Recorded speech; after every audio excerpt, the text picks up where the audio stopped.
નમસ્કાર. લીમખેડા વિભાગ યુવક એજ્યુકેશન સોસાયટી સંચાલિત Shri Hasteshwar school Mota Tidra Limkheda. Subject English standard 10 unit 7 Kach and Devyani. આપણે લાસ્ટ વિડીયોમાં પણ જે 7મો પાઠ છે ધોરણ 10નો એના વિશે ડિસ્કસ કરી હતી. આપણે કચ્છ અને દેવ્યાની છે જેનું નામ. આજે આપણે આગળ પાર્ટ 7ની ડિસ્કસ કરીશું.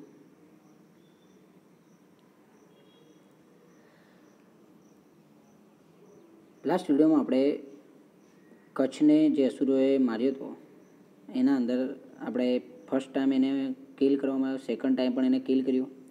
હવે આપણે લાસ્ટ વિડીયોમાં જોયું કે એને જ્યારે સેકન્ડ ટાઈમ એને કિલ કરી એટલે મારીને એના પીસી નાખ્યો એને, અને એના જે બોડી છે એને પીસી અને વોટર એટલે કે જે પાણી છે ઓશનનો, દરિયાના પાણીમાં ભેળવી દે છે. હવે આપણે આગળ જોઈએ. Devyani was again in despair when Kach did not return from the jungle. હવે આપણે જોયું કે અસુરોએ બીજી વાર બી કચ્છ જંગલમાં ગયો હતો, એને મારીને એની જે બોડી છે એને મિક્સ કરી અને જે મેં કહીએ ને કે આપણે પીસી નાખી હતી, એ પીસીને બોડી જે દરિયાનું પાણી છે એ દરિયાના પાણીમાં ભેળવી દે છે. હવે દેવ્યાની ફરી રાહ જોતી હોય છે કચ્છની, પણ કચ્છ પાછો જંગલમાંથી હોતો નહોતો. એટલે જંગલમાંથી કચ્છ ના આવ્યો. એટલે શું થાય છે આગળ કે she told her father that she would not wish to live unless Kach was brought back.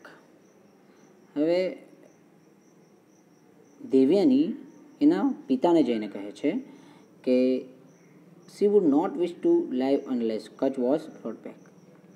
હવે મારે શું કરવું છે કે મારી એક ઈચ્છા છે, I wish not wish to live unless. હું હવે કહેવા માગે છે કે મને કચ્છને તમારે પાછો, જેમ ગઈ વખતે લાવ્યા હતા એવી રીતના પાછો એને લાવવો પડશે. એટલે દેવ્યાની તો કચ્છ જ્યારે મૃત્યુ પામે છે અથવા કંઈ જતો રહે છે અથવા જોવાતો નહીં એને, ત્યારે તે એના પિતાને જઈને જ કહે છે, અને ફરી પિતાને જઈને કહે છે કે કચ્છને તમારે પાછો લાવવો પડશે. Again Shukracharya with his magic spell brought back Kutch. ફરી શુક્રાચાર્ય પોતાનું જે ચમત્કારી જે મંત્ર છે એનું ઉચ્ચારણ કરે છે અને કચ્છને પાછો લાવે છે. The Asur were very disappointed at their failure. Disappointed એટલે નિરાશ. જે અસુરો છે એ બહુ જ નિરાશ થઈ ગયા. કારણ કે ધેર ફેલર્સ, એ લોકો શું થઈ ગયા? નિષ્ફળ થઈ ગયા. એમનું જે બીજી વાર પણ જે કચ્છને મારવાનો જે પ્લાન હતો, આયોજન હતો, એનામાં પણ એ લોકો નિષ્ફળ થઈ ગયા. મારી તો નાખ્યો, પણ શુક્રાચાર્ય એને પુનઃ જીવનદાન આપી દીધો, એટલા માટે અસુરો નિરાશ થઈ ગયા. They thought of a plan to dispose of Kutch in such a way that Shukracharya would never be able to bring him back to Kutch.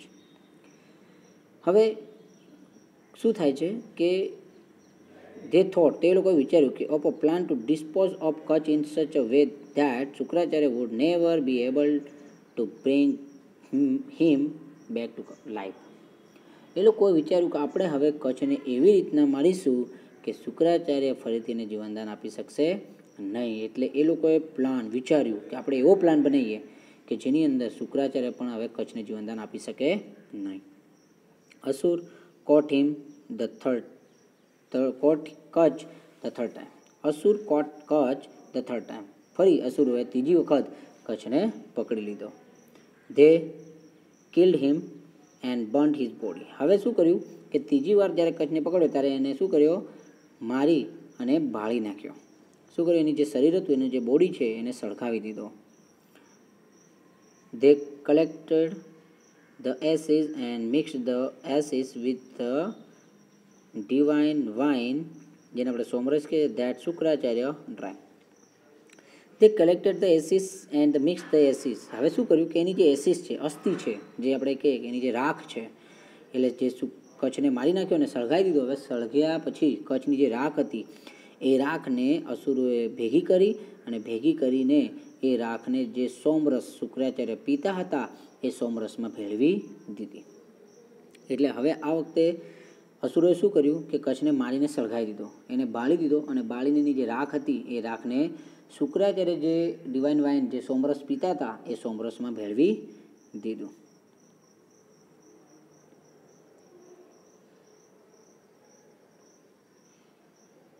When Kach was missing again, Devyani said to her father. ત્રીજી વાર પણ જે કચ્છ હતો missing હતો એટલે ખોવાઈ ગયો હતો, તો દેવ્યાની એના પપ્પાને જઈને એટલે પિતાને જઈને કહે છે, father Kach went out to gather firewood but he was not come back. પપ્પા અથવા પિતાશ્રી, કચ્છ જંગલમાં ફાયરવુડ એટલે કે લાકડા લેવા ગયો હતો યજ્ઞ માટેના, પરંતુ તે પાછો આવ્યો નથી. Surely he is lost or that. મને ખબર છે કે ભૂલો પડી ગયો અથવા એનું મૃત્યુ થઈ ગયું છે. Shukracharya meditated for a while and said. Meditate કરવું, મેડિટેટ મતલબ ધ્યાન ધરવું. તો શુક્રાચાર્યએ થોડી વાર ધ્યાન ધર્યું અને કહ્યું, yes, Kutch is dead and now it is difficult for me to bring him back to life. હવે શુક્રાચાર્યએ શું કીધું? થોડી વાર ધ્યાન ધર્યું અને એમણે વિચાર્યું કે શું થયું છે. ત્યારે એમણે ધ્યાન ધર્યું, ત્યારે એમને ખબર પડી અને બોલ્યા કે કચ્છ ઇઝ ડેડ. કચ્છનું શું થઈ ગયું છે? મૃત્યુ થઈ ગયું છે. And now it is difficult for me. મારા માટે બહુ અઘરું છે to bring him back to life. કચ્છને હવે જીવનદાન આપવું એ મારા માટે પણ બહુ અઘરું છે. હવે શુક્રાચાર્ય શા માટે એવું કીધું કે કચ્છને હવે ફરીથી જીવનદાન આપવું એ મારા માટે બહુ અઘરું છે? તો એ આપણે આગળ જોઈએ. આઈ એમ હોપલેસ નાવ. હવે હું નિરાશ છું, એટલે હું હવે કચ્છને જીવનદાન આપી શકીશ નહીં, કારણ કે હવે કચ્છને જીવનદાન આપવું એ મારા માટે પણ બહુ અઘરું છે. Whenever I bring him back to life. જો હું કચ્છને જીવનદાન ફરી આપું તો હી ઇઝ સ્લેઇન અગેન. એ જીવી જશે. ઓ દેવ્યાની, ડુ નોટ ગ્રીવ. તું એના પાછળ એટલું બધું એનું એટલે કહીએ છે ને કે એટલી બધી ચાહના નથી રાખે. Do not cry. તું રડીશ પણ નહીં. You should not distress yourself for a mortal. તું આટલી બધી માનસિક તણાવમાં આવીશ નહીં. તારે એટલું બધું ચિંતા કરવાની જરૂર નથી, કારણ કે કચ્છ ગયો છે, જવા દે. એટલે શુક્રાચાર્યને એવું કહેવું છે કે તું હવે કચ્છ પાછળ આટલી ગાંડી ના થઈશ અને કચ્છને જે થયું એ થવા દે. તું આટલી પછી એના પાછળ ગાંડી ના થાય અને તું રડીશ પણ નહીં. તારે ચિંતા કરવાની જરૂર નહીં. એને તું એટલો બધો યોરસેલ્ફ પોતાની જાતને તકલીફ આપીશ નહીં. Gods are aware of your beauty. Any one of them may propose to you. Gods are aware of your beauty. શું કહે છે કે તારી એટલી બધી સુંદરતા છે કે તને ગોડ જે દેવો છે પણ પસંદ કરી લે. Any one of them any propose to you. તને તો ભગવાને શું આપી છે? God are aware of your beauty. તને તો ભગવાને સુંદરતા આપી છે. શું આપી છે? સુંદરતા આપી છે. તને ભગવાને સુંદરતા આપી છે અને તારા અંદર એટલી બધી સુંદરતા છે કે any one of them may propose to you. તો એટલી બધી સુંદરતા છે તારા અંદર અને તું એટલી બધી સુંદર પણ છે કે તને કોઈ પણ પ્રપોઝ કરી શકે છે, એટલે તારા આગળ દરખાસ્ત કરી શકે છે, તારા લગ્ન થઈ શકે છે.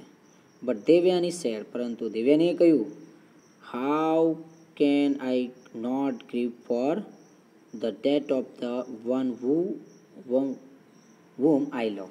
શું કહે છે કે બટ દેવ્યાની સેડ. પણ દેવ્યાને કહ્યું, how can I not grieve for the death of the one who I love. તમે એની વાત કરો કે હું એને ભૂલી જાઉં, એને છોડી દઉં કે જેને હું પ્રેમ કરું છું અને એનું મૃત્યુ થઈ ગયું છે.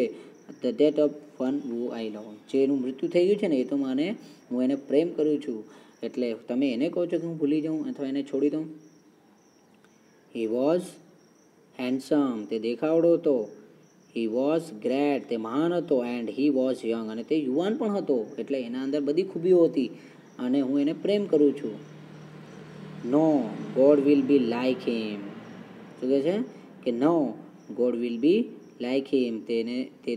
ભગવાનને પણ તે પસંદ નથી.